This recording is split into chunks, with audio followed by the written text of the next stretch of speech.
Olá, boa tarde. E aí, tudo bem com você, meu aluno, minha aluna do 8º ano? Hoje nós vamos partir para estudarmos e analisarmos a população mundial nos aspectos demográficos. Que em um primeiro ponto, em uma primeira análise, pessoal, nós vamos falar sobre o crescimento populacional. Agora eu te pergunto, por que é importante nós estudarmos o crescimento da população?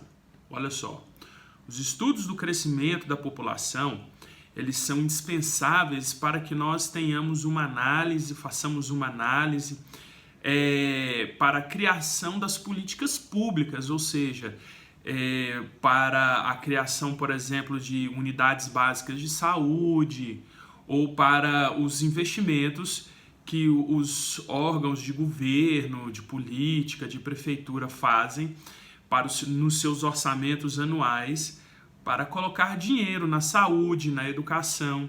E para isso é preciso saber quanto que somos, quais são as nossas faixas etárias, quais são os grupos de maior atenção aí e quanto investir em cada setor, quanto investir em cada região. Então, se você tem região que tem menos pessoas morando, você precisa de um investimento público menor. Em regiões que tem mais pessoas morando, você precisa de um investimento público maior. Áreas que são mais carentes, áreas que são mais pobres também precisam de uma atenção maior em detrimento a áreas que são mais urbanizadas, mais desenvolvidas, que precisam daqueles investimentos para as questões apenas de manutenção do espaço e não de criação, por exemplo, em áreas carentes, criação de redes de esgoto, postos de saúde, enfim. Segundo a ONU, nós vamos ouvir falar muito nesse nome, tá, na ONU, que é a Organização das Nações Unidas. Nos anos de 1950, a população mundial era de aproximadamente 2,6 bilhões de pessoas. No fim de 2009, nós somamos aproximadamente 7 bilhões de pessoas.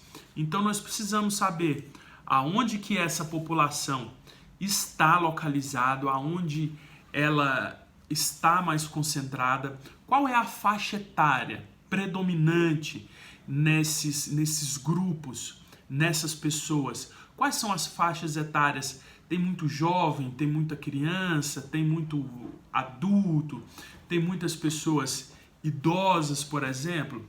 Então são todos esses aspectos que nós precisamos levar em consideração quando fazemos a análise do crescimento populacional. Analisar o crescimento da população é um desafio para os governos locais e o crescimento da população mundial gerou uma preocupação na ONU, que é a Organização das Nações Unidas, que estabeleceu metas, objetivos para que nós tenhamos um mundo melhor, pensando aí no desenvolvimento de um mundo melhor. Então, quais são as metas que a ONU colocou? Prestem bastante atenção nas metas que a ONU coloca para que nós tenhamos aí um mundo melhor. A primeira é erradicar a pobreza em todas as suas formas e em todos os lugares. A pobreza é algo que traz consigo fome, dificuldades,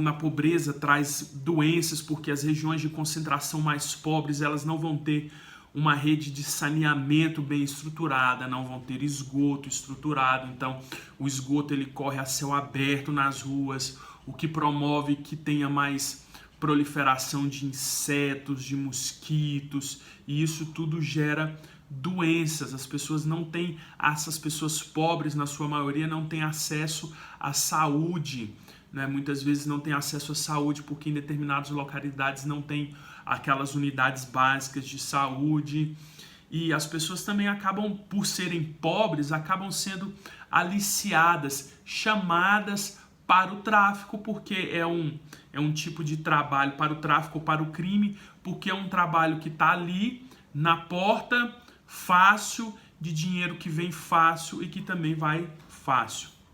Um outro ponto é acabar com a fome.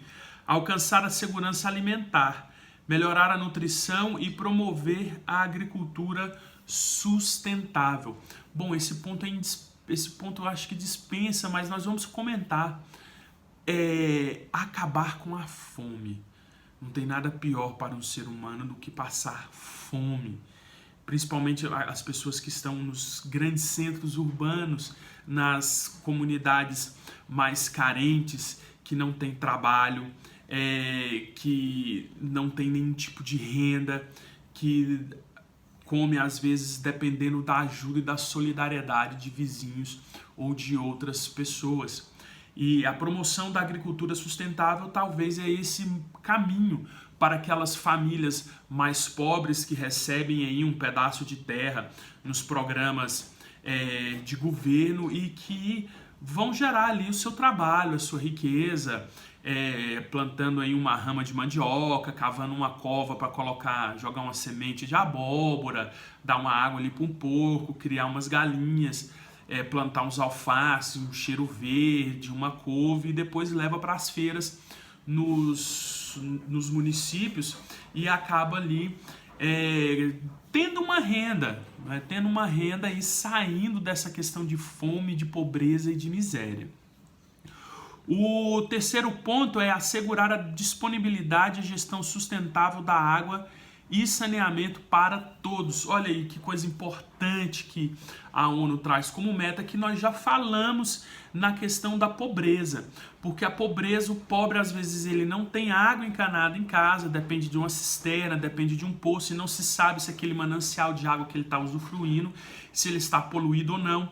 Se ele está poluído, que na maioria das vezes está poluído, porque tem esgoto a céu aberto correndo para tudo quanto é lado, ele toma aquela água e acaba pegando uma cólera ou uma diarreia, uma outra doença ligada ao não tratamento da água. E também o tratamento do esgoto, porque o esgoto a céu aberto acaba caindo nos mananciais de água que acaba poluindo a água.